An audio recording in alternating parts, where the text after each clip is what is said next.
Hey there, internet fans. It is Robbie with the Futon Alliance. I'm here with my good friend Mark Donica. Say hi, Mark. Hi, Mark. Hi, Mark. And we are discussing this week's E3 announcements. Previously in the week, we put up on our YouTube page, youtube.com/the Futon Alliance. Where you're watching this right now.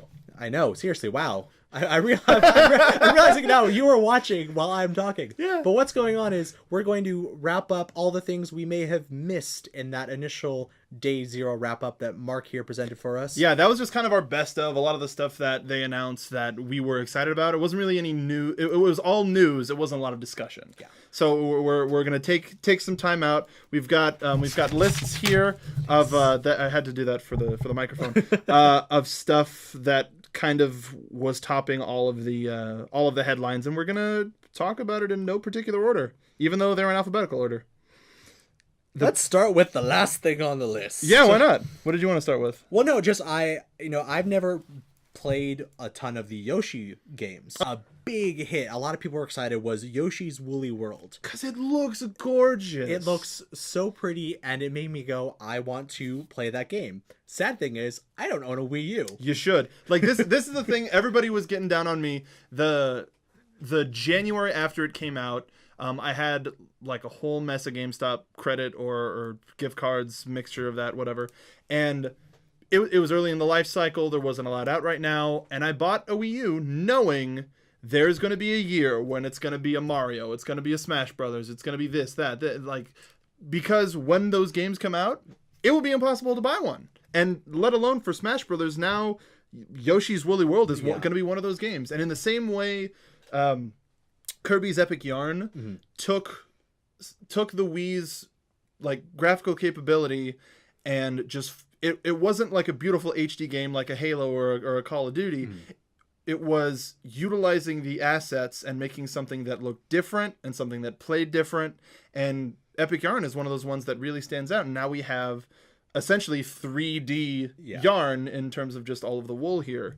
And I think, you made a good point. You got in on the Wii U at the right time. I'm still happy about it. After all of the announcements that happened at E3 this week, there will be no more Wii U's on the shelves. Those probably are already gone. Well, it was Mario Kart that did it. Mario Kart sold 1.2 million Wii U's just for that game.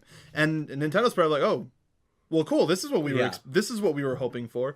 And now, I mean, of all of the press conferences, Nintendo's left me the most happy. Yeah, I was smiling. I was like, whoa, what are they going to give me next? The other press conferences, Microsoft, Sony, Ubisoft, EA. I was like, okay, these are the normal stuff we would expect. Extreme golfing. Bruce Lee. Right, if he was on there, I hope he was on there. Well, I've known that because GameStop's been offering a pre-order. He's in the game and you can unlock him, but if you pre-order it, you just get him off the bat. So I think that's an interesting way to bring people in. I don't like whatever. That's kind of cool, and that kind of makes me want to play it. But I'm not enough of a fan of the sport. Yeah, you'd have to be a fan of the sport and then a movie buff. I personally, it didn't faze me. I was like, okay, there's Bruce Lee. I'm not going to play that game. But back to the Wii U. Yeah. After that Nintendo conference, I was just looking at these papers. Very good. There are so many things listed under Wii U. It is ridiculous. And like they didn't spend a lot of time on 3DS stuff, but there was a lot of things that they talked about after the fact. I think it was smart after the fact. At the time, I didn't really like it, but they made announcements for stuff they had 3 days of streaming on their channel on Nintendo, and that's where they announced Mario Party 10. Yeah. Like, wait, there's another Mario Party? Sure. I just saw this on the list, and in my head, I went, no, I didn't know. I was just like, that's why, like, I've got a check mark. You can't see it, but Mario Party 10, my mind went, yes, and then at the same time, everyone is going to hate each other with this new Mario Party. There are two main modes for Mario Party. Oh, God. There's standard Mario Party, and then there's Bowser Party, where it's 4 players trying to run from Bowser, and Bowser is on the gamepad. And there are games that you do that are Bowser exclusive, where it's kind of 1 versus 4. And it's like, yeah, that's a way to shake up the Mario thing. And one of the biggest things that they that a lot of people have been complaining about the Wii U is the gamepad and how to use it, and a lot of the games that came out that they were talking about utilize it in a new way. Nintendo, everybody gives them crap like, there's nothing to play. But every single time you put in a Nintendo game, you're probably gonna have a smile on your face. Yeah. Nintendo made a shooter. Yeah. They're making a shooter where you're a squid and you shoot ink all over the place. That Splatoon. If you did, how to explain my excitement for that game? When it first started up, the announcement, I was like, "What is this?" There's ink. There's squids. I thought it was a blooper. I thought they were announcing another, like, a new Mario title, and then they turned into kids. They turned into kids and started blasting everything in sight into paint. And then they were swimming in the paint. And then they went with the logistics of how the game is played and what you're supposed to do. And it's essentially just another way to get everybody in the game involved. So you can have it as a party game. You can, instead of, a friend just sitting next to you playing it, he or she can be right next to you, painting everything. Mm-hmm. And it's a good way to have that fun camaraderie, that fun idea of a game, and not just have another passive, I'm sitting on the couch, I'm walking through a pathway. It seems very inclusive, because it's not like you have to shoot. It's not like they showed that there are going to be different types of guns. There's going to be like a sniper type of class, a melee type class with a giant paint roller, but it's not about killing people. When you splatter an opponent, it sprays a little bit of ink, of your color ink, around the area, but not as much as you could be if you're just going for paint. For quote unquote kill shots. Also, if you wanted to do that, it's just to knock someone over. Yeah, it's very intuitive. It's very much Nintendo making they made a multiplayer shooter. Yeah. When that's a company where they're not about senseless violence, and this isn't about violence. It's about fun, and that's one of the main things about Nintendo is it's fun. And the fact that the little kids are called Inklings is that's one of those tiny things. It's one of those tiny things that makes me go, Nintendo, I love you so much. And apparently they're coming out, a Wii U game that I didn't see was Shin Megami Tensei Cross Fire Emblem. That was announced a little while ago. They didn't really show anything about it, but that's just mind blown. We're getting a new Star Fox eventually. Eventually, I wish they would have shown something beyond the little blurred image and the tease of, hey, I'm doing something here. I don't know what it is. But of course, that article... A lot of the leaked article happened, and then a lot of the game sites, Kotaku, IGN, they all talked about seeing it because it was playable, but they didn't really talk about it as a company. They might have said something about it today on the live streams, but I couldn't get a chance to watch it. Kirby and the Rainbow Curse, they're doing a sequel of what was it called? Oh, geez, I loved it. Kirby Touch and Roll, which was on the DS, and I loved that. Mario Maker, that simple, fun, just recapturing the essence of Mario and Mario Paint a little bit. Mm-hmm. I can't wait. Like it's instant gratification of, let me try this. Why don't you see if you can beat it? Oh, you can. Let me try to make it harder. And watching all of the demos that they had live too, everything. Yeah. The biggest problem that I had with this year's E3 was the date 2015. Yeah. Most of the things that were announced. We'll get off of Nintendo in a second. We're going to talk about Smash Brothers, and then that's it. Yeah. Or should we talk about Amiibo too? I think Amiibo and Smash Brothers kind of go hand in hand for this moment.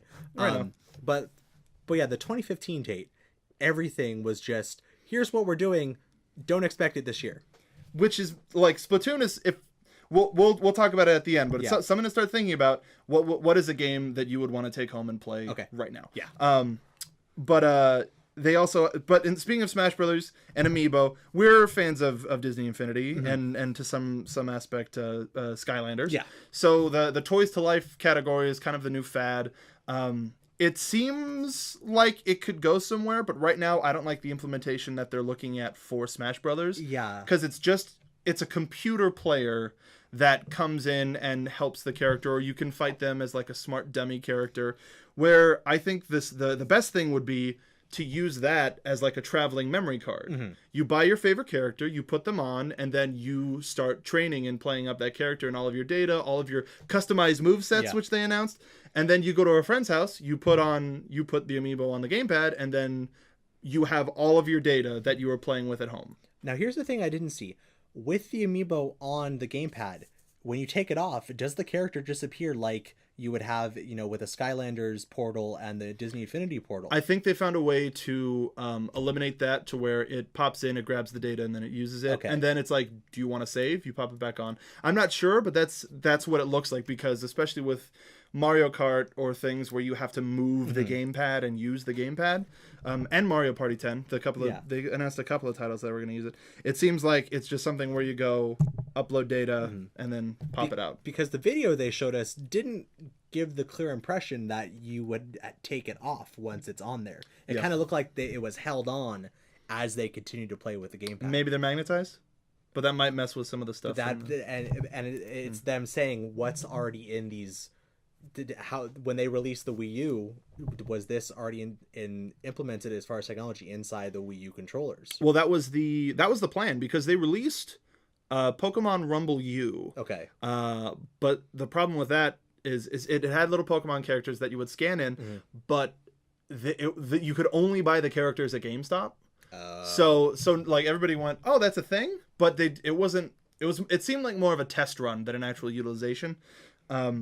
But this, I think it's smart, because I kind of just want to have I like the Infinity statues for a couple of reasons. It's fun to play as the characters, and then you also have a legion of well-made toys, just like figures, just to have on display. And then coming with the Marvel ones that are coming up. But with Nintendo, especially the Smash characters, that's the who's who. And the plan right now is to have one for every single Smash character. I know what I'm buying immediately. And so far, I did the count today. There are 33 Smash Brothers characters, with 3 more. Well, technically, an infinite amount of characters. Yeah. But the ones that they announced during the conference, they started off the conference with announcing that Mii's will be playable, which is awesome. 3 different fighting styles. Cannot even believe it. I told Drea, and one of the only games that we play together is Smash Brothers, and when I told her that we could use Mii's, she was like, awesome! Yeah, the fact that you can have yourself beating up, some of these favorite characters of all these Nintendo games throughout time, as well as just beating up on your friend. What's better than cartoon violence? Very, very much so. The 3 classes, the Brawler, the Sword Fighter, and the Gunner, I think, as much as they don't do DLC, they're starting to kind of do it. They could add more classes. Oh, yeah. I think that's kind of easy or a given. I wonder the closer we get if they're going to announce any DLC with Smash Brothers. I hope beyond hope that they won't. But I think it's possible. Yeah. They also announced Lady Palutena. I saw that announcement. Yeah, they kind of teased it during the Smash Brothers Nintendo Direct that they had, and I'm happy because the very funny character from the Kid Icarus game on 3DS, and also there's a lot of concern during this E3 about female characters and female leads, and none of those complaints were coming from Nintendo or coming towards Nintendo, because they were asked we have a huge slate for Nintendo up through 2015 with all of our favorites except for one that I was thinking about maybe we would get a tease for, and we haven't yet. Metroid. Interesting. So they commented, we are looking into the future for both 2D and 3D Metroid games. And everybody went, oh, okay, fine. But Palutena, strong female character to use in Smash, along with Zelda, technically Sheik, Peach, Wii Fit Trainer. There's... I can't wait to play those either. And then they announced at the round table, finally confirming Pac-Man, which everybody knew. Namco's making the game, then Pac-Man's a character. Yeah. Everybody knew, but still. But when Sakurai went, we have a lot of stuff to talk about, but first check this out. And it played, and then the little popped up. And I thought I was gonna cool, Pac-Man, awesome. That is one of the best made trailers. I've honestly watched that trailer about 20 times because the music, the cutting together, and it's not just Pac-Man. It's not like the new version of Pac-Man. Yeah. It's the Pac-Man that you see on the side of Pac-Man cabinets. Yeah. It is the official Namco classic Pac-Man, and he utilizes other classic Namco arcade games. Yep. The fact that he can Galaga, he can suck people up with a Galaga ship and throw Galaxian ships at people, like that blows my, like, I totally exceeded any expectation that I would have for him as a fighter.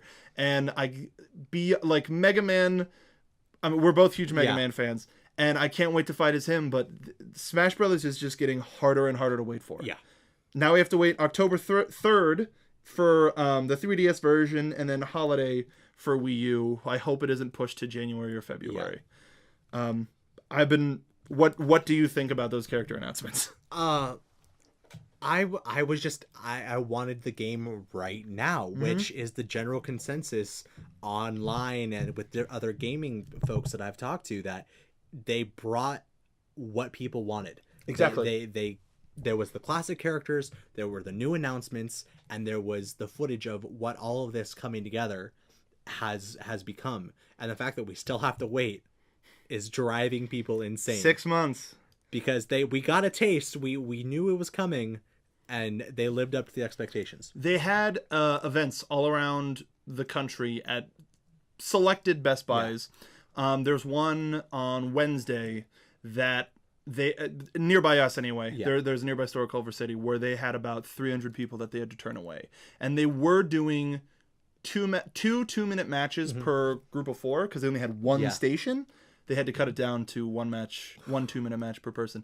And so Nintendo's trying to get to the people. Easiest way to get to the people, have as wide of a reach as you can. Yeah. They did a thing for Mario Kart 8 like a week before it came out, where they sent it to essentially every GameStop that had a Wii U. They got a demo version. They got their demo version early. Yeah. You do the same. You do a similar thing with Best Buys. You send them to as many Best Buys as they can carry, and you have less complaints and more people get their hands on the game. And as if people weren't excited for this game enough. Yeah. Nintendo knocked it out of the park. And we didn't even the robot chicken sketches that they used. That surprised me. It was interesting. It was funny. At first, I thought, "Oh God, this is gonna be bad." They're totally buying, but it fit. It was funny, and it totally made sense, and it was pretty good. What do you think? Last thing we'll talk about, the new Legend of Zelda teaser that they had. There's a bit of a concern, not a concern. There are a lot of questions going around as to whether the character shown off in that trailer was Link or not, because it had a little bit more of a feminine look. Questioning whether it was Zelda or if Link is a female in this version, and I think both versions would be awesome because we see we've seen tons of versions of Link over the years. And if there's a thing where it's Prince Zelda and the hero of time is a female, it's gonna be the same story. It's gonna be the same gameplay, it would totally just open up the whole series to an even more excited audience. Yeah. Thing is, I have not played many of the more recent Legend of Zelda games. I remember playing the super old school overhead view. Oh, I mean, Link to the Past is the best one. Yeah. And is one of the only ones that I've beaten. But this announcement, it made me excited for this game, and it's hard to say that as someone who hasn't played a lot of these games. The scenery looked beautiful. The fact that it's an open world aspect, that you can literally approach this from any way you want. It's not the straight path that you usually see in these Legend of Zelda games. Not in a long time. Yeah, not in a long time, and especially with what you said, the fact that we could have a change up of who this main character is. Bring it on. I like the idea that it could be something different, because gamers, while they like their usual standards of I like my game to be like this, changing it up's not a bad thing. People are gonna adapt. People are gonna enjoy it. And coming from a company like Nintendo, and the fans of Zelda, it'll be a hit. I think Nintendo is probably the company that is most in tune to what their fans want.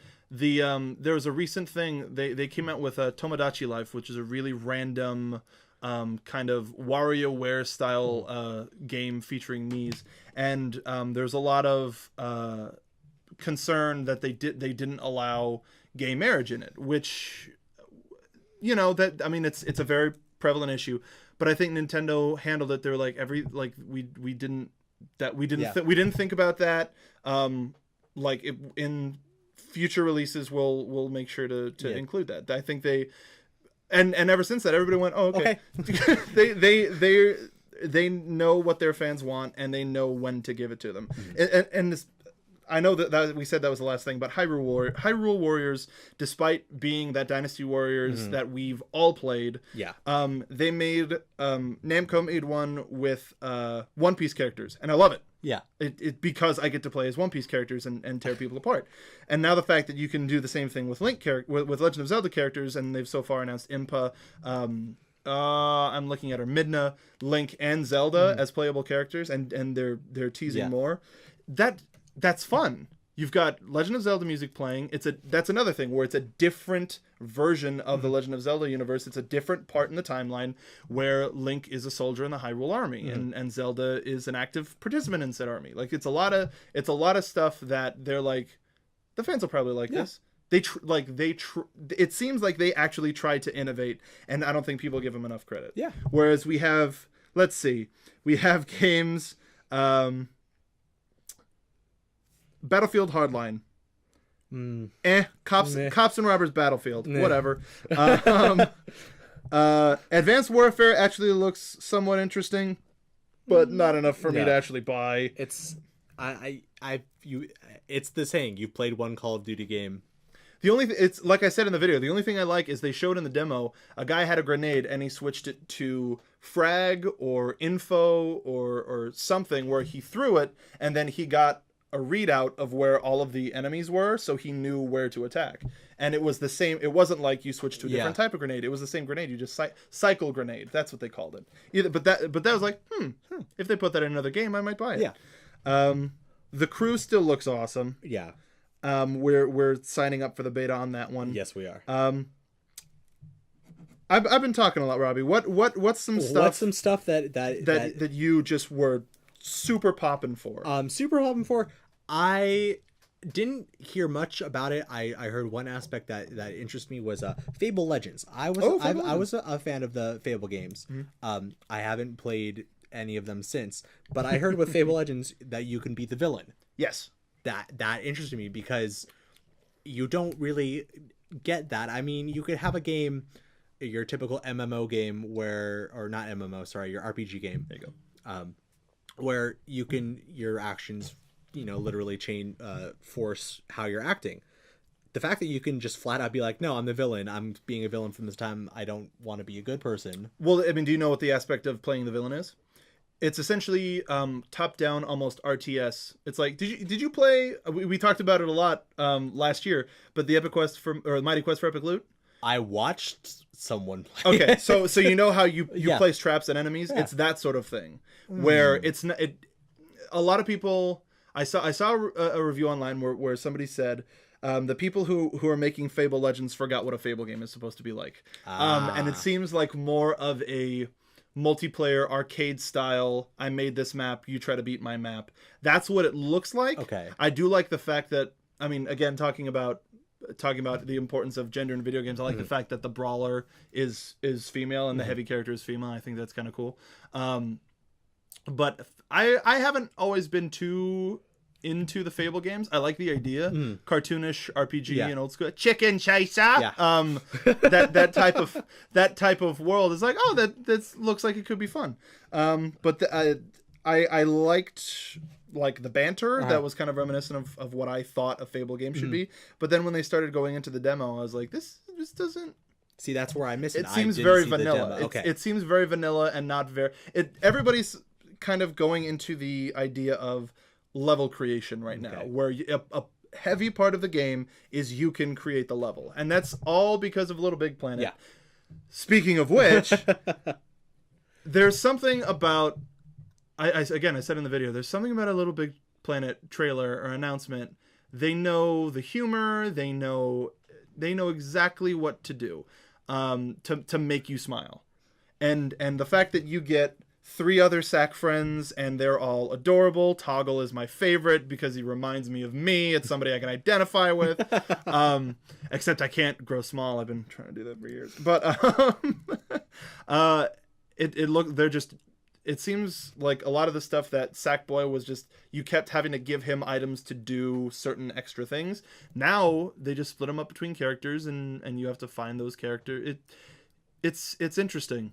And I don't know if I'd get that day 1 yet, but the I think the trailer stood out from all of this, like, death and like everything was so dark, and the couple of things that were super bright were like, that's what really stood out. And that's why the Nintendo one stood out, was because it wasn't like, they had the trailer for Xenoblade Chronicles X, and that was like, okay, JRPG, cool. But everything else was like bright and happy and good, because the world's kind of shitty right now. Who wants to simulate that? That's why I didn't play Last of Us. Last of Us, I attempted to watch a friend play it, and it was interesting because she is terrible at stealth. Okay. And that game is all stealth. That's another thing. That's why the game is sitting collecting dust, not beaten, because it was bought and never played. So she's not going to get The Last of Us for PS4. No, she's not. Okay, but backing off of what you were saying about Dark and Dreary, this game is close to my heart just because I'm a fan of the first reiteration. We're talking about Tomb Raider. Oh yeah, yes we are. And if you don't know me, I played the first Tomb Raider, the remake, the new reboot, the new reboot, and reviewed it for our website. And I was really enthralled with this game, and apparently I don't do enough video game reviews because my happy self decided to give the game a 9.5. If you wanted to know what that comment was in the video, it was because we've been teasing Robbie about that for bloody ever. And anything apparently that I enjoy now is a rated 9.5. 9.5. But seeing this trailer made me so excited for this game because I just liked playing it. I liked the survival aspect. I like the bow and arrow. I didn't use any of the regular guns in the game. Oh, really? I stuck to just the bow and arrow. Which was, and I was really good at with the bow and arrow. So I'm excited to see if anything changed as far as the dynamics with the bow and arrow in this one. There wasn't much of a plot line announced except the fact that she's dealing with stuff that happened on the island, which essentially right now it's kind of being explained totally off topic, but there's the Tomb Raider comic going on right now. Oh, is there? That's follow the events from the island after the island. So, okay, that's so cool. It's giving kind of a backstory of what's going on. I don't know if it's going to bridge the gap between first game and second game. I don't think that was the plan. Probably not. But it'll be cool to see what the comic does compared to what this second game is going to be bringing in. I'm excited for it. That's something that I'm definitely going to be picking up. Maybe not day 1, but it's going to be picked up and played by me at some point. Yeah. I'm seeing on our list a second Lara Croft. Yeah, Lara Croft and the Temple of Osiris. I think that's along the line of I see it in my head. The Guardian of Light. The top down. Okay, so one of the original ones with the Angelina Jolie-esque Tomb Raider. I think so, but I think they might be using the new design. Okay. Let me look that up while we're talking. Because a friend had told me that there was a second one announced, and I heard no announcement about any sort of Tomb Raider beyond the Rise of the Tomb Raider announcement. Yeah, they didn't really talk about it.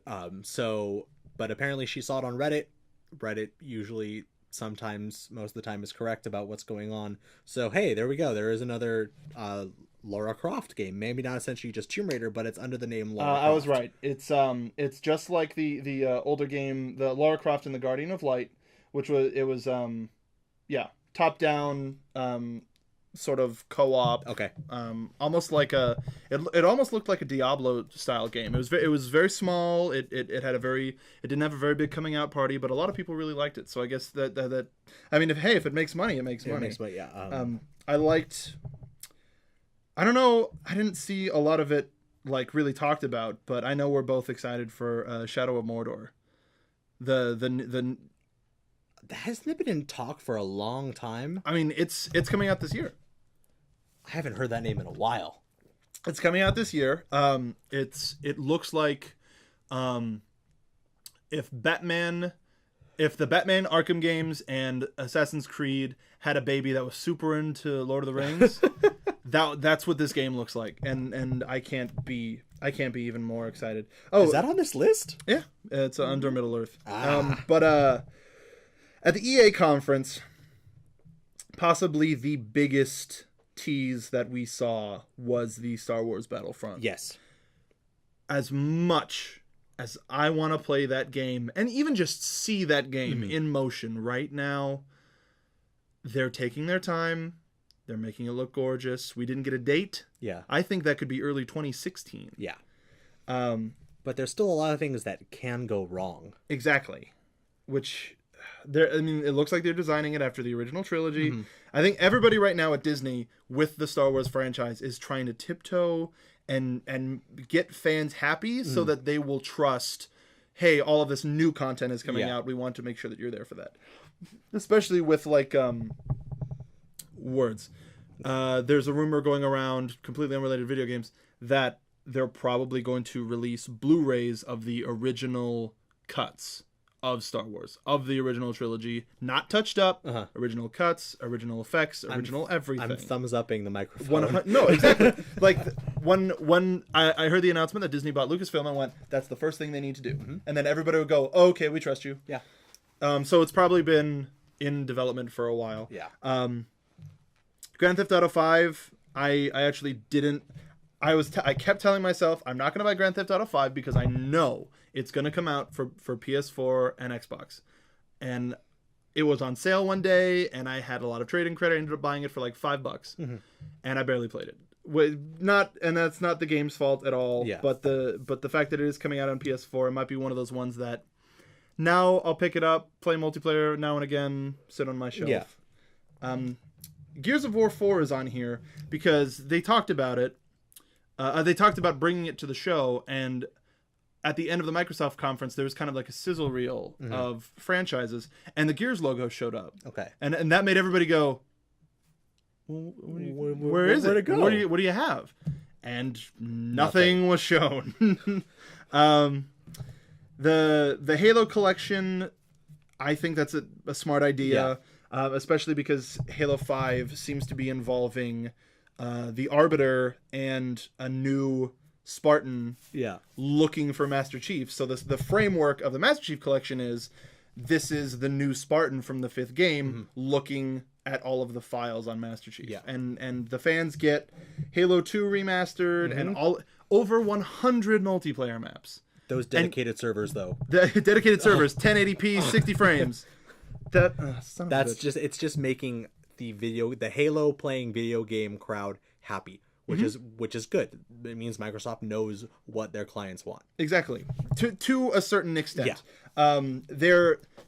Their conference this year was a complete 180 from last year's, where it actually, a lot of the games that were here, I didn't write down this one, but it made me, there were a lot of games that they announced and that they talked about that made me go, see, this is why I should have an Xbox One. And then the trailers would end with 2015. Yeah. So one of those, the main example of that, is Scalebound. See, I know nothing about that. I saw you talk about it on Twitter. Oh, you didn't see the trailer? I didn't see the trailer. So the trailer starts with a dude, kind of like headphones, kind of looks like Dante from the new DMC a little bit, running through the forest, and he sees a monster, and he goes, oh crap, and he kind of armors up. And then from behind him, he sees a dragon, and he's like, crap, I'm caught in the middle.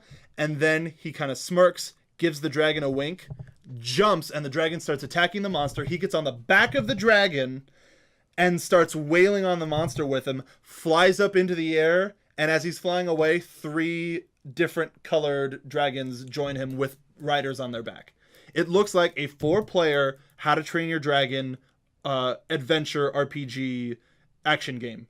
Okay, I'm in. That's all I Exactly. That's one thing where I went, you have my money. And then it said 2015, and I went, I don't have to pay yet. Because I assume that after this financial year, they're going to do a new model of the Xbox. Yeah. And I don't want this model of Xbox because you have to set it this way. It has to be on its side. It's this. It comes with a bloody manual that you have to super adhere to. And also the games aren't there yet. Yeah. Right now, the only game that it actually, there were 3 games that I wanted to get the Xbox One for. That list has changed down to 2, and one of them is different.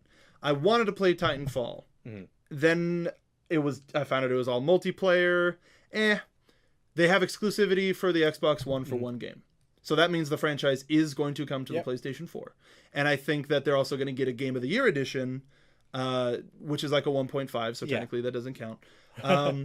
Plants vs. Zombies, Garden Warfare. Okay. I thought it was a cool idea. I watched it being played. It looks like it's one of those bright. It's a lot like, it reminds me a lot of Splatoon in the way that it's bright. It's still technically a shooter, but it's a fun, cartoony, humorous. There's a lot of customization, and it's coming out for PS4 in August. So with a lot of Sony exclusive costumes, like a Sly Cooper hat, Fat Princess skin for the Chomper, and so that's 2 down. I think I know which one you're going to go next to, especially if you're talking about cartoony and bright and Xbox One. Well, because that's mine. That's the one reason I would get it. Yeah. If we're talking about Sunset Overdrive, we're probably talking about Sunset Overdrive. I would say this was probably the coolest thing that Microsoft showed. Yeah. Again, it stood above the rest because it was bright. It looked like fun. It's Insomniac, so we're PlayStation fans. They're huge Ratchet and Clank. Yep, Ratchet and Clank fan. That's a whole new. That's a whole Ratchet, new Ratchet and Clank. That's the porn parody. Oh God. This is a sex robot. Stop. It's fun. But it's like zombies are kind of passe now. They used to be all over the gaming world. And nobody's doing them. There's a new Dead Island that people are kind of whatever about. There's that new Dead Rising. The Dead Rising, I can't. Or Ultra Super Dead Rising Arcade Edition Max Alpha 2, which actually makes me want to play Dead Rising because I didn't like the first one. I wasn't going to play the second one. No, I've seen a Let's Play of the DLC. They recorded it that day because they bought it that day. Yeah. And it's arcade style. Kill this many zombies. Destroy these bombs. And it just looked like it's that quick arcade style that incorporates a lot of Capcom franchises. Like you can unlock skins relating to Zangief or Sakura or different Street Fighter characters. Arthur from Ghosts and Goblins. Okay. There's a power up where you get his helmet and a beard. But it looked like fun, and that was one of the things that Xbox did that made it look like fun. Sunset Overdrive completely knocks it out of the park. Yeah. Interesting weapons like they had in Ratchet and Clank, just a different type of world. The grinding on the rails on rails and wires and stuff reminds me of the original Infamous games, which was one of the most fun and frenetic ways to get around. And it just looks like fun. It looks like it's amazing replay value, and it looked different. And I will give it to the PR campaign of Sunset Overdrive. Whoever's running their Twitter account for the energy drink that is within Sunset Overdrive that causes the zombification whoever's running it. God bless you. You're probably not going to hear this, but you have a great Twitter campaign. We'll tweet at you. But I followed your campaign because of how good your Twitter account is, and it made me much more excited for this game. I mean, Ratchet and Clank, Insomniac knows humor. Yep. And when they stick to that, it's going to be great. And the fact that they're remaking or they're remastering Ratchet and Clank for the PS4, it's going to be even more gorgeous. Especially because the film too. Yeah. And oh, speaking of films, Sony announced that they're making a live-action Sonic the Hedgehog movie. I didn't hear live action. I heard animated. I'm afraid it might be a hybrid like the Smurfs. Because it's going to have people in it. So the only person that would be in it would be Eggman? Well, no. I think it's... Are you familiar with the infamy of Sonic 06? Sonic the Hedgehog. I don't want to know the. Sonic 06, Sonic the Hedgehog is the actual box title. It was supposed to be a reboot. It doesn't take place in Mobius like the rest of the Sonic games do. There's a kingdom and an actual princess filled with people, and Sonic has to save the princess, but they kind of fall in love and they share a smooch at the end of the game, and it's really frightening. And Eggman looks really like they made him to be an actual kind of human as opposed to to Dr. Robotnik. Yeah. Awful, just awful. And a lot of people are like, because Sony announced the Ratchet and Clank movie. Yeah. And then they announced the Sly Cooper movie, which also looks like it could be good. Yeah, it looks like it could be good. But the Sonic one. No. Sonic needs to just stay as the game. And not Sonic Boom either. I don't know why I put that on here. That's just awful. the new style, Jesus. Yeah. We talked about the extreme golf courses on PGA Tour 15. They showed more of The Division, one of the most depressing game commercials or game promos. Did you watch the Ubisoft one? No. Okay, so on the Xbox presentation, they showed gameplay, which was more of what we saw last year. Yeah. At the Ubisoft press conference, they showed New York decay. Oh, God. And they were in a couple's apartment, and they were dealing with, like, somebody had the illness, and you couldn't see anybody. Like, you saw things move, and it's really depressing. Yeah. I'm not don't even go into it's really like I'm gonna make a motion at Robbie right now. Oh my God. And they showed a thing. Yeah. What? It's super depressing. It ends with they didn't show that. It was all invisible, but you saw that. Go watch the Division trailer. It's probably on Ubisoft's Twitter account. But it ends with a guy getting cornered by, like, some of the bad groups, and then getting saved by, like, the main characters. Oh my gosh. And but it's also it's nice because it showed how dark the city gets, which is a line from a Proto song. But I was like, there will be light. It shows the redemption now. You've seen how low the city has gotten, and that there's hope. Yeah. And in that respect, I've got to give them credit for going to that level. Mm-hmm. But it was also super depressing, especially after that when they showed the Valiant Hearts trailer, which was very, like, this is a game with 4 main characters and a med dog, and the story is written from letters that were written back and forth to people during World War I. Yeah. So it is a true to life with a very interesting art style game about the Great War, which we don't get very often. We always get and it's soldiers, and we see people as soldiers, but it looks like they're trying to have us look at people as people. Yeah. And that trailer wasn't depressing. It was very beautiful. And Ubisoft seems to be aside from, like, I thought this before the Nintendo conference, Ubisoft seems to be the only company that is trying to push the boundaries of certain things. They're not always successful, but they're trying. Like the idea that Far Cry 4, you don't even need the game to play multiplayer with somebody. There's something where you download an app and you can run like they're doing with Watch Dogs, like they're doing with Division, where you could, like, run drones or something. And it's kind of interesting in that way. But the same thing with Valiant Hearts. Assassin's Creed Unity, we're finally seeing 4-player assassins. People are upset that it's not a female assassin. And they handled it in the worst way possible. Yeah. Because they said, it's hard to make. But that seems like it was made by somebody who was just kind of at the booth. Yeah. Because there was an official press release later that said, when you're playing the game, you will always be Arno. Yeah. And everybody else they see themselves as Arno as well. Yeah. And everybody else is kind of in a group. Yeah. So if you release it like that makes it go, oh, okay. Yeah, but the Twitter hashtags and the Tumblr posts about that comment, Yeah. The ovaries movement? No, it was just As Meg Turney called it? It was handled poorly, especially whoever said the comment, that it's hard to animate uninformed, especially when Nintendo just busted out all these female characters with Super Smash Brothers. Yes, but also the fact that there was an animator who worked on, I think, a previous title that said that's like 3 days. You can do that work in 3 days.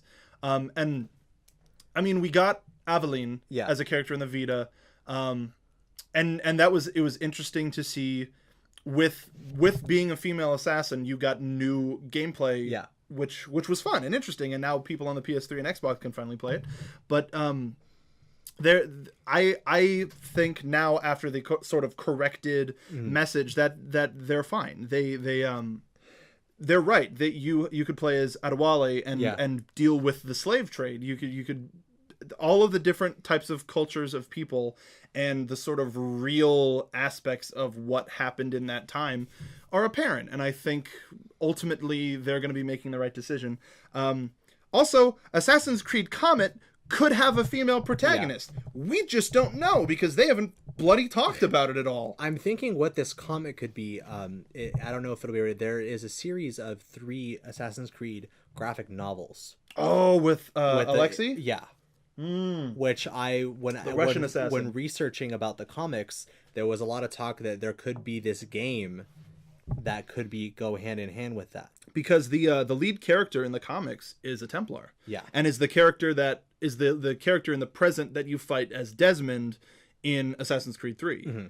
So I'd be totally down for that, because I the first couple of comics were awesome. And I love that logo too with the big red star. So who knows? And comic could be because that is ringing some bells in my mind about stuff that happened, that graphic novel aspect. So, but we didn't hear anything about it. Nope. We don't know. And that's supposedly coming out this year. But maybe, I mean, they're definitely trying to focus on selling new consoles. I didn't like, and I still don't like, Rainbow Six Siege. Everybody is talking about how Rainbow Six is back, and there's always Rainbow Six has always. Was it ever there? Was it ever was it ever in? I never liked any of the Rainbow Six. Well, I mean, no, a lot of people really like the Rainbow Sixes, and they do war stories differently because they have the Tom Clancy attached to it. But the fact that they're using kidnapping and hostages as fodder, that's an old game trope.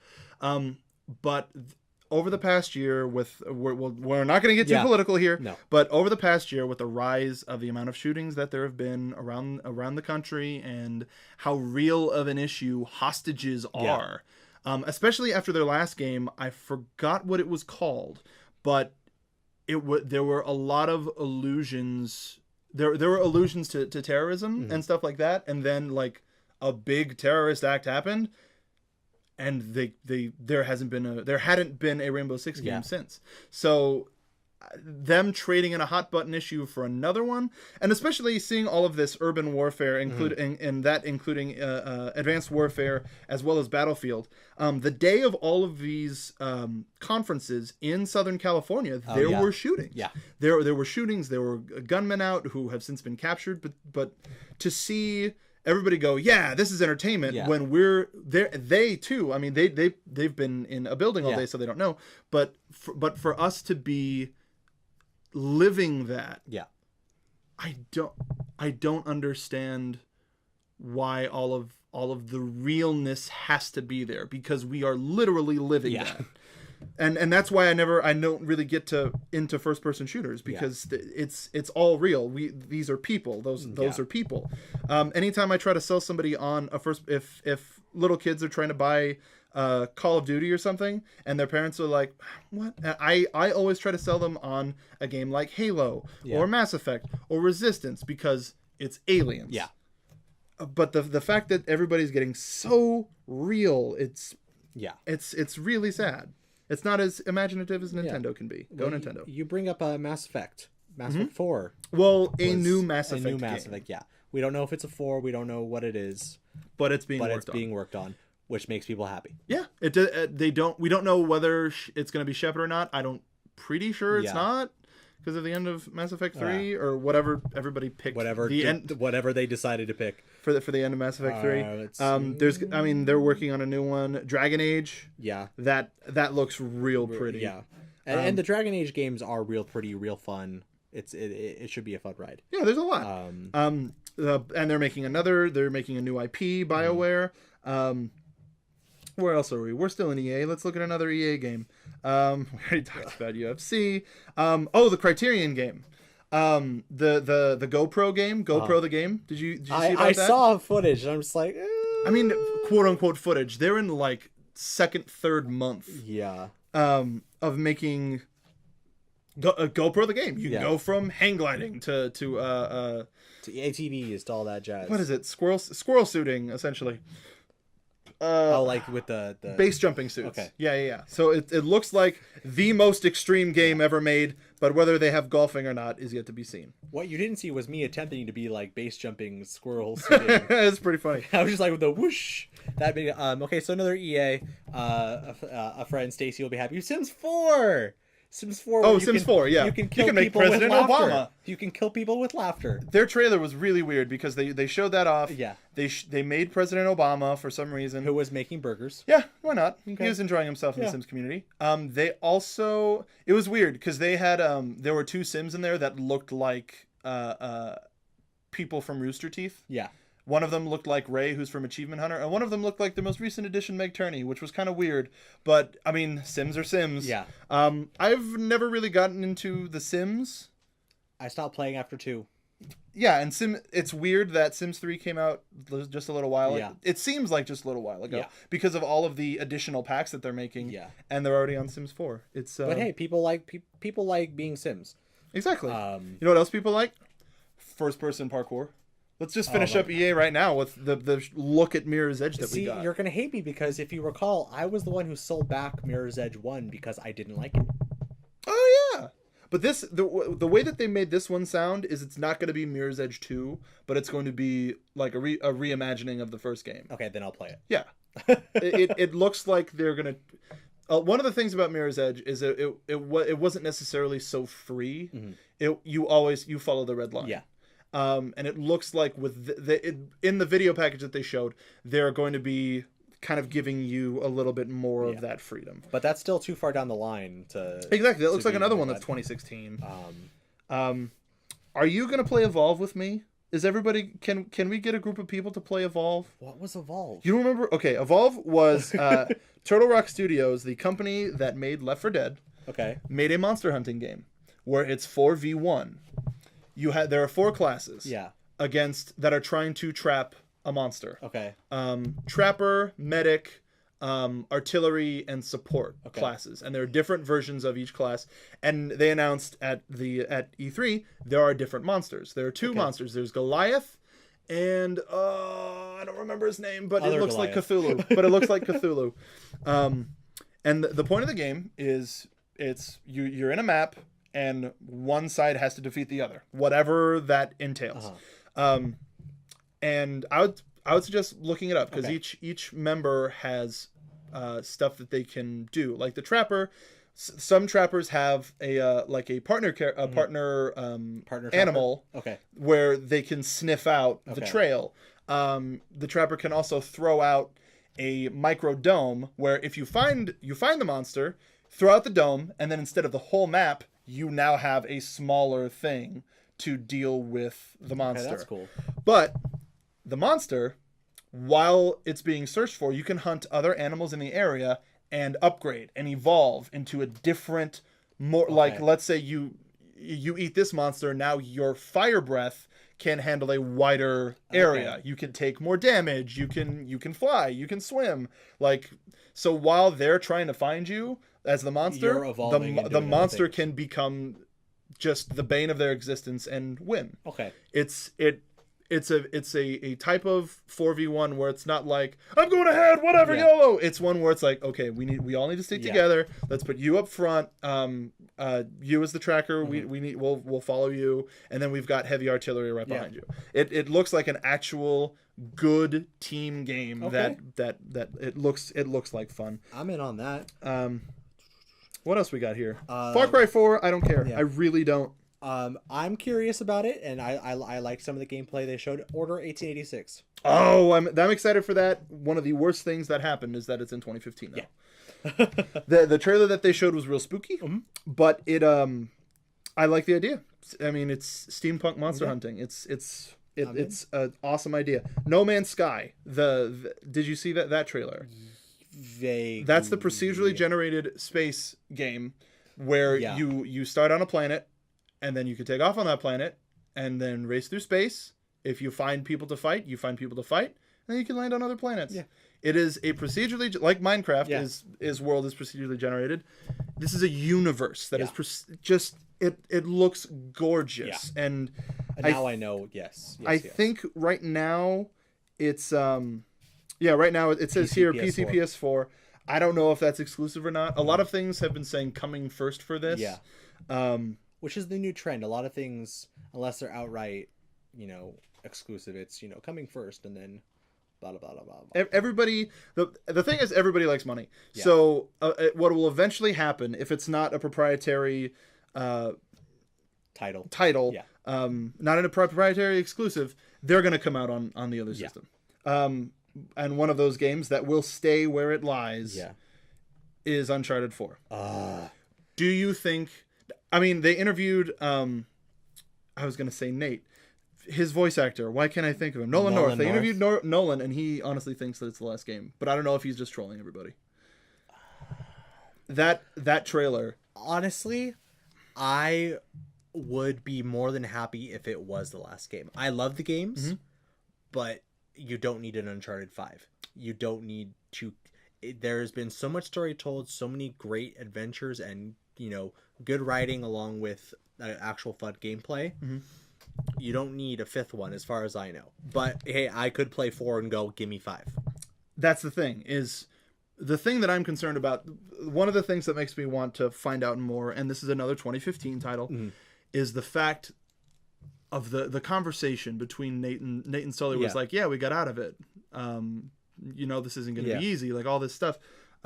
It doesn't seem like it's just a hunt for treasure, because first of all, Elena wasn't in the conversation. Yeah. He's still wearing his wedding ring. Yeah. I have a feeling that Elena is in trouble. Yeah. And he has to do this for somebody or else. Yeah. It's a classic adventure trope. Yeah. I like Elena as a character, and I hope that she gets involved in the adventure a little bit more. And he, going on, could be last game, significantly older. Yeah, he's got gray. Significantly older. And the fact that he looks significantly older, but Sully is still alive. Yeah. So it can't be like 20 years. Yeah. It might be 10, and Sully might seem like more of a crutch now than this. And the fact in the trailer, he looked downright scared to be where he was. But he still, the thing about how good they are at making Uncharted games is how much, despite being like, oh shit, I'm in deep here, he still had it in that way of the way Nate has it, just like, we gotta do great. There's skeleton pirates in cages. Let's go. Let's just go. And it looks good. Yeah. 2015. Dang it. Just 2015. I think I've watched the trailer about 10 times. Yeah, I haven't watched as much as the Pac-Man announced trailer, but I've watched that one a lot. It's reassuring. It's something about Sully. Yeah, Sully as well, and Nate, but just the voices, the storytelling, and everything that goes into those games. And especially now that Amy Hennig isn't involved anymore, like that's where it's like, will it retain? How much will it retain from her working on the game? Yeah. Now the guys who did Last of Us are going to be directing the game. No slide on them. Nope. But like, it's not going to be an Amy Hennig game. Yeah. But also at the fact that she is available to do other stuff now, does wonders for the gaming community. Yeah. There's a lot. I'm seeing on this list 2 Borderlands-ness. Tales from Borderlands. Okay. Which is going to be the Telltale game. Yeah. So it's like so the Walking Dead stuff. Like the Walking Dead stuff. And then the pre-sequel, which they announced a little while ago, that is that's coming out on all of the old all the old stuff. I know there's buzz for Tales from the Borderland. Yeah, because that one I think you are Handsome Jack from Borderlands 2. Yeah. But the prequel, the reason it's called the prequel is it takes place after 1 and before 2. Okay. It uses the Borderlands 2 engine, and your all new character classes. You can play as Claptrap for the first time. Oh God, I wouldn't want to do that. And it takes place in space. Either way, he's gonna be in your party. Claptrap. Hey, Claptrap's funny in the poker games. Yeah, yeah, but it's Claptrap. I didn't see anything from Telltale. Speaking of Telltale, their Game of Thrones game. I didn't even know that Telltale was making a Game of Thrones. Oh, you didn't? Game. No. Yeah, dude, it's gonna be nuts. We're kind of spitballing here, wrapping up. We saw a trailer for Kingdom Hearts HD 2.5 Remix with a teaser, which is apparently the opening scene of Kingdom Hearts 3. Interesting. Yeah, so it shows all of the stuff that happens, new characters in there that we don't know. The lost key, or was the text, I think, or the I saw the lost light, or I something. saw something today that's gonna, if it's true. Oh, I think I know what you're talking about. Is gonna excite fans of a lesser known but more popular one. Yep. The fact that there are Treasure Planet voices. Yeah, casted. they said they unconfirmed. But they showed a cast member, somebody being the voice of Jim Hawkins, which I also saw an Atlantis voice name. Really? I think if I'm thinking, let's see if I can IMDb this real quick. But I could be wrong, but the fact if they're reaching into not lesser known, but lesser widespread of the Disney movies. The ones that they're reaching out to, if there is an Atlantis level, if there is this Treasure Planet level, gonna be fantastic. They're gonna be beautiful. So pretty. I tell you the truth, I have not seen Atlantis. I really like Treasure Planet. I haven't seen it in a long time. It's on Netflix. Oh, is it? Yeah. All right. So we're scrolling through the Yeah, there's Kida. Oh, Vincent Valentine. So that Gilbert Gottfried. Yeah. Solid what? Solid Snake? Okay, now they're... Okay. Yeah. This is funny. Okay, I think some people... are trolling. Cusco. Yeah, I didn't see that. Lightning. Yensid, Horned King. Oh, Horned King? That's Black Cauldron. Oh my God. We're just looking through... I don't know. Yeah, okay. Naruto Uzumaki. Kadaj. That sounds familiar. Why does Kadaj sound familiar? Ichigo Kurosaki. I think people are just trolling the IMDb page. Oh, that's really funny. Right, Kadaj. Why don't? Oh, Kadaj is from the Final Fantasy. The Final Fantasy VII movie. He's a clone of Sephiroth. Okay. Ooh. Yeah. No, that's why I recognize it. That movie was awesome. So some of the best fights in animation. That would be interesting because some of the cast listings were obviously trolling, but some people, it was like those people didn't have images on them. Yeah. Whereas these ones, some of them did. I don't know if I believe any of them. No. But I think it would be cool. It looks like somebody put the quote unquote crappy movie characters in there. What if they're summons too? They could be summons. It's possible. Yeah. But I mean, they didn't really show anything of Kingdom Hearts 3. No. That's another one that'll probably be 2015, 2016. Yeah. The Kingdom Hearts HD series is a reason why I'm keeping my PS3. Yeah. I should say. Though I wonder if it's going to be on the PlayStation Now service and how much the latency will affect it. There's a lot here. Magica was fun, and they're making a sequel that's probably going to be on the Sony platforms. I don't care about Metal Gear Solid that much. I'll just say I don't care about Metal Gear Solid at Witcher all. 3, the demo looked gorgeous. Really beautiful. You've got another Street Fighter. Oh yes, I want to talk about that because I'm a big fighting game fan. I'm a big proponent of fighting games, and Ultra Street Fighter 4 just came out as a download to upgrade the current version of Super Street Fighter 4 Arcade Edition. And then they're coming out with a disc release later this year. And I thought it would be the perfect opportunity to take this and go to the next generation. Yeah. I think it would be the obvious choice. We're seeing a lot of games that came out from the last generation pop up. Injustice was immediate. Yeah. They announced, oh yeah, it's on the PS4 too, and that came out as the Game of the Year edition. and this as like the seemingly the final edition of Street Fighter 4. They're working on a new version, probably Street Fighter 5. It would I think it would be an easy cash grab, and a lot of people would gravitate. Yeah. You mentioned Injustice. Mortal Kombat has the Injustice team behind it right now. God. Well, I mean, NetherRealm is the Mortal Kombat and the Injustice team, and they're taking everything they learned from Injustice, including the level moves where you could throw people into the environmental specials. I read that the game takes place 25 years after the last one, and they announced they have 5 fighters, Scorpion and Sub-Zero, of course, and then I only remember 2 of their names. Devora, who is like an insect centric character. There is a like Master Blaster type of character from Mad Max, which was also on this list, which I just can't wait for. Where there's this big hulking guy and a small woman or girl on her back, and they kind of work in tandem. And then they announced Shao Kahn's son. I don't remember his first name. I just remember Khan is his last name. And he looks like an Aztec warrior, which is weird. But the fact that Shao Kahn is dead, I'm a huge. I'm so into this world. And Mortal Kombat has a really, really interesting story that they managed to keep interesting. But Mortal Kombat X looks absolutely mean. But that's another one. 2015. Destiny. I hope to get into the beta. Entwined. I want to play a lot. I need to finish Wolfenstein first. Alien Isolation. If you're a fan of suspense games and the Alien franchise, that's going to be killer. And then we've got some indie titles. Abzu, which was by the Journey folks, which looks like Journey, but instead of a desert, it's underwater. Below, which is the Xbox One exclusive kind of roguelike game. Cuphead. That is one of the games that's been turning everybody's heads. Did you see it? I didn't see it. Okay, so imagine... I was looking it up. Yeah.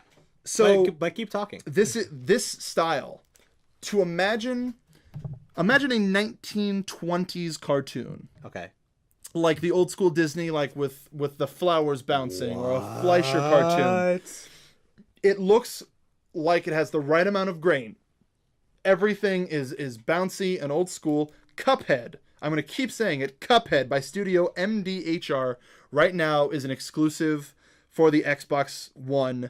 Unfortunately, but it looks gorgeous because it's an old school. It reminds us of a better time. Wow.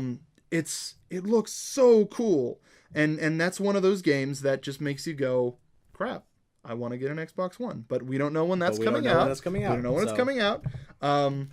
We can skip Civilization Beyond Earth. It's another Civ game. It looks like a fun time. Bloodborne, which is the spiritual successor to the Dark Souls games, it looks really pretty, but super gory. If it's not as hard, I like that world, that kind of super medieval world. Hopefully it's not as hard as Dark Souls, and it's just kind of fun.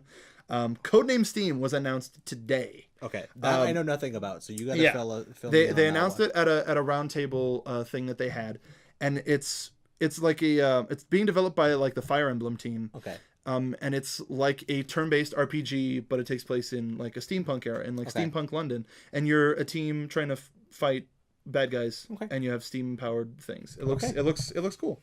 Batman Arkham Knight looks awesome. Yep. It was supposed to come out this year, and it's not. I hate that. 2015. Seriously, the fact that Scarecrow is the big baddie, and the way that they ran the trailer, the game, it looked like it was just gameplay, and then it started kind of glitching, and I went, ooh, that's not good. Because last year, Assassin's Creed had like that big whole glitchy thing, and then the feed got interrupted by Scarecrow, and it was just gross and evil, and just, yes, this is Batman. This is a Batman game, and Kevin Conroy being the voice of Batman. I want to see more villains. Yeah. I want to, well, first of all, I want to know who the Arkham Knight is, but we won't find that out until the bloody game comes out. Do you know about the Arkham Knight? No. New villain who looks just like Batman. Okay. And there are rumors that it's probably Azrael. Okay. Who took over during the Nightfall era, but it could be somebody. It could be somebody new. It could be Jason Todd. Instead of the Red Hood becomes Arkham Knight. Either way, this is the end of the Arkham franchise, which hopefully Warner Brothers makes this style of game with a different type of... Rocksteady asked, like, well, who do you want? What kind of a game do you want us to make? And a lot of people were saying Ninja Turtles. Ooh. If you could imagine a multiplayer Batman, but instead of Batman, it's Ninja Turtles, that would be awesome. That'd be awesome. It could be that old school Ninja Turtle art style, like the comic art style. But now I want pizza. Hey, we'll go get pizza after this. And why if we left these last two? Forza Horizon, open world Forza, using open world drivatars is an interesting thing. Playing Forza with Drew, made me sold on Forza. That was the other game that I was going to talk about that made me want to get an Xbox. But now it's like it's still Forza Horizon 2 makes me want to as well. We'll mention it. Shape Up from Ubisoft. Think about it. They're one of the only people that are utilizing the Kinect in a different way. They're trying to figure out how to entice gamers to work out. Yeah. And making it uber competitive, making it kind of funny. I like it. Yeah. I really do. It's not something that I would buy an Xbox for. No. But I could totally see using that as a way of fitness. I think it's a smart idea. So we had a lot. We talked about a lot. And here's us putting the papers together. Oh, that's gonna peak. It's Gamer Christmas. This is a fraction of the games that were shown. We're still crossing our fingers. Next year we'll be walking the floor. We'll be able to play. We're working at it. I hope so. A couple of things. Okay. You people in the comments, was there anything that we didn't mention that you would want us to talk about, or what was the game? And I'm going to ask Robbie this in a second. What was the game that you saw that you want in your console right now? You don't even even if it's for a console you don't have.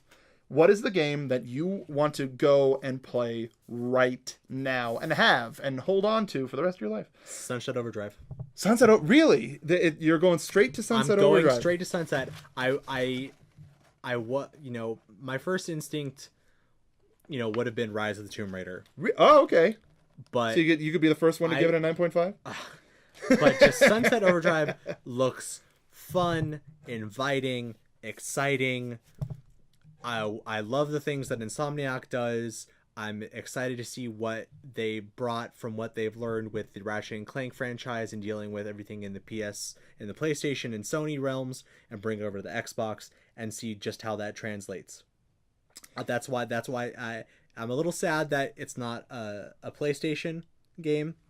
But if I was to go get an Xbox, that would be the reason why I would go get one. See, that's why I want a Sunset Overdrive bundle where it's bright, it's got paint splatters on it, or it's got the mural that they're using as their promo image. Because I have all black consoles. Yeah. It's okay. It's sleek, it's cool, but it doesn't feel special. Yeah. So I would want the Destiny PS4, but I already have my PS4. Yeah. I wouldn't trade in my PS4 to get that. So Mark, what gamer would you want in your console right now? Dude, honestly, you threw me with Sunset Overdrive. The fact that that's coming out later this year, that's why I wouldn't pick that. I'm thinking about stuff that's like 2015 or beyond. Beyond. That's another podcast reference. I am okay. This is really hard. I'll pick another one if you want to keep thinking. I'm looking through everything. Okay. All right. I still don't know. Okay. Well, then I'm going to talk about another one that it's not necessarily a new game coming to consoles, but I am really excited for Pokemon Omega Ruby and for Alpha Sapphire. I'm a fan of the Pokemon games. I like what they're doing on the 3DS consoles. I never played Ruby and Sapphire. Really? Yep. Wow. Yeah. So that was the game I traded a lot with Cullen during high school. So I never played Ruby and Sapphire, so this is going to be a brand new old introduction, maybe, if you want to a couple of Pokemon I'm not familiar with. but I'm excited for that, and the fact that they gave us a little more information on what's going on in there, and a couple of new Mega evolutions. Mega Sableye looks pretty cool. Yeah. I like Mega Swampert because he's just a total heavy lifting bro. Yeah. I'm excited for that one. I played Ruby back when it came out, so and my buddy Julian, our friend Julian, had Sapphire, so we're doing the Switch because we never played the other version. Jeez, this is hard. Okay, all right. I think it has to be Star Wars Battlefront. Like that, it's gorgeous. It's beautiful. I was tied between that and Batman, because Kevin Conroy, he is our Batman. Yeah. Or I'm sorry, I'm speaking for you. No. But you're correct. We were raised with the Batman the animated series. He is our Batman. Yeah. Everybody has their Batman. And that story, and getting able to play with the Batmobile and Oracle being featured more. I wonder how many more characters they could get involved. But Star Wars Battlefront, that was the game that made me like shooters. And it looks that's the game that's going to come out that's going to make everybody go, this is next gen. Yeah. This is what these games are supposed to look like. Because some of these, they look kind of better. Yeah. They look like they can run on PS3. But it's gonna be the ones that come out in 2015, the Uncharted's, the Scalebounds, the maybe Halo 5, because right now it kind of looks the same. Yeah. But these are the kind of games that are gonna make everybody go, all right, this is the future. We are in the future of games. And I didn't even say Kingdom Hearts 3, because that one we've been waiting for so long. Yeah. I can wait. Yeah, I can wait. We've been waiting. Yeah. Every little detail makes me a little more excited, but I can wait. I can be patient. We've been waiting for long enough. Yeah. We've learned to be patient. That's what was me in Watch Dogs. Once it got delayed, I was like, oh. And I still haven't played it. I have no desire. I have some desire now, but I'm gonna wait until it drops down in price. It's like it's really interesting because last year at San Diego Comic-Con they had the big presence to push it. Yes. And because it was supposed to come out that year. It was supposed to come out in that August. And when you pre-ordered it at the convention, you got a Watch Dogs shirt. Yeah. That I wear around still. And someone stopped me the other day. It's like, oh, that's a Watch Dogs shirt. You play the game? I'm like, no.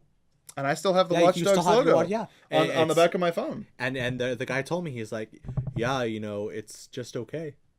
I literally have heard the gamut. I've heard it's one of the best games I've ever played. I hear it sucks, it's kind of buggy, and I've heard it's okay. Like I've heard it all. So that makes me go, okay, I can't trust what anybody says about it. I really have to play it. I don't have the time to put in all the time that's necessary for this. And it's This was a good E3. Yeah. Now that everybody has their consoles, they can start really pushing to, all right, well, here's what you're going to be playing this fall, or right now in a couple of cases. It was the games E3 as compared to last year's console E3. We're getting into now that we've just started a new generation, it's going to be a lot of fun, just being excited for all of these games. And next year's E3 we'll actually be able to really truly get excited for some of these games, because Splatoon looks like it's going to be a holiday release. It might be that's a good summer game. I think if you release that in the spring and you support it through the summer, that could be a fun way to get people to Legend of Zelda in the fall. Nintendo's really smart with going, we're going to have one big title in this season. We're going to have one big title in this season.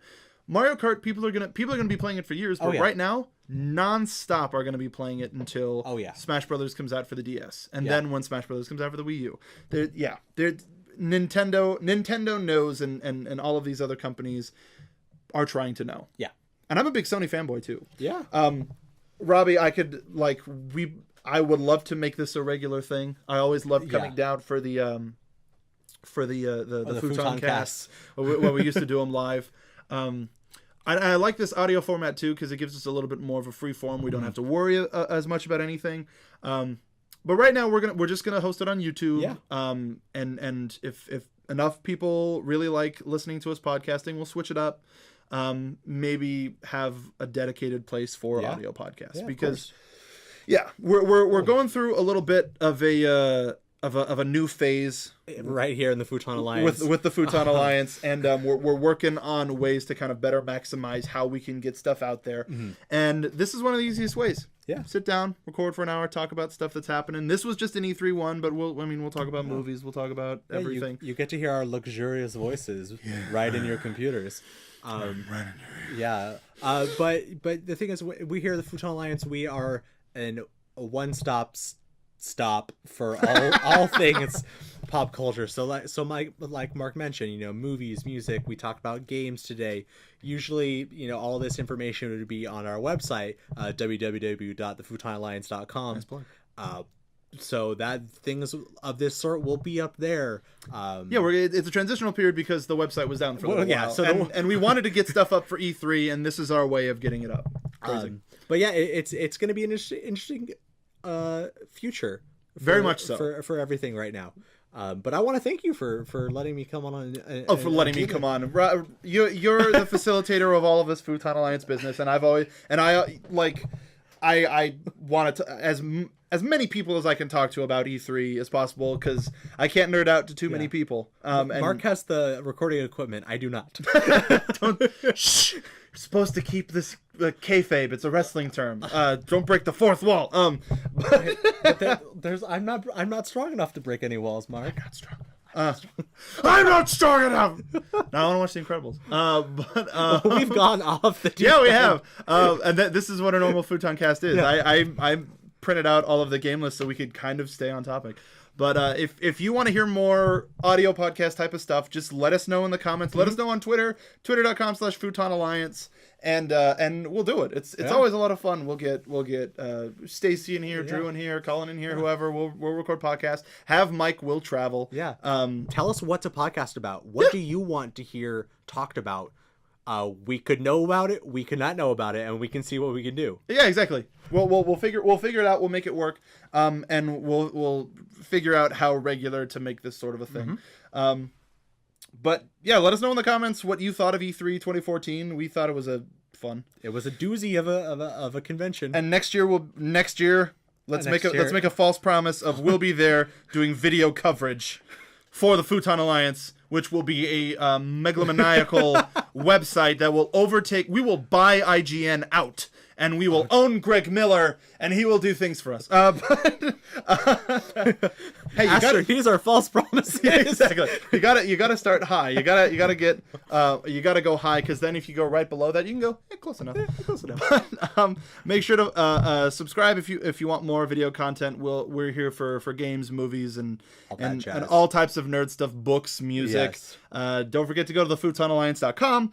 Don't forget to follow on Twitter, twitter.com/Futon Alliance. Like on Facebook. That one's that's the Futon Alliance.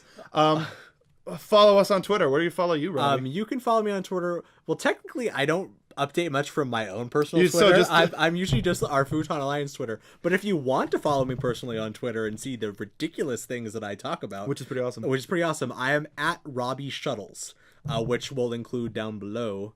And maybe on screen. I don't know how I'm going to put in here. But Mark, where can the fine folks at home find you? Thank you, Robbie. Thank you for asking.